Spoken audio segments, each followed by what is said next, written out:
ხევაჩაურის მუნიციპალიტეტის საჯარო სკოლებს შორის 21 სპორტული თამაშები დასრულდა. ტურნირი სპორტის 8 სახეობაში ჭადრაკში, მაგიდის ჩოგბურთში, ბერძნულ და ქართულ ჭიდაობაში, ფრენბურთსა და ფეხბურთში ჩატარდა.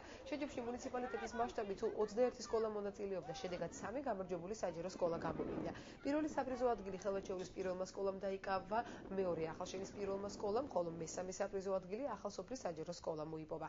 გამოვლინდა სხვადასხვა ნომინაციებში გამარჯვებული სპორტსმენების, გამარჯვებულებს მედლები, სიგელები და ფასიანი საჩუქრები გადაეცათ. საერთო გუნდურ შეჯიბრში გამარჯვებული სკოლები რეგიონის, შემდეგ კი თბილისში გამართულ შეჯიბრში მიიღებენ მონაწილეობას. სპორტული თამაშები საჯარო სკოლებს შორის ტრადიციულია და ის ადგილობრივი მუნიციპალიტეტის ორგანიზებით იმართება. ჩვენთვის ძალიან დიდი მნიშვნელობა იყო ამ ტურნირში მონაწილეობა. ჩვენ გაგვიხარდა და კიდევ გაგვიხარდება თუ ეს ტურნირები ჩატარდება.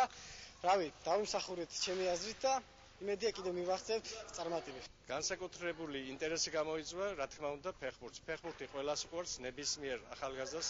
ყველა სოფელში არის მინი ფეხბურთის სულ მცირე სათამაშო მოედნები, ასე რომ ძალიან უხვად მოვიდა ჩვენთან ბავშვები, დაახლოებით 250-მდე ბავშვი მოვიდა.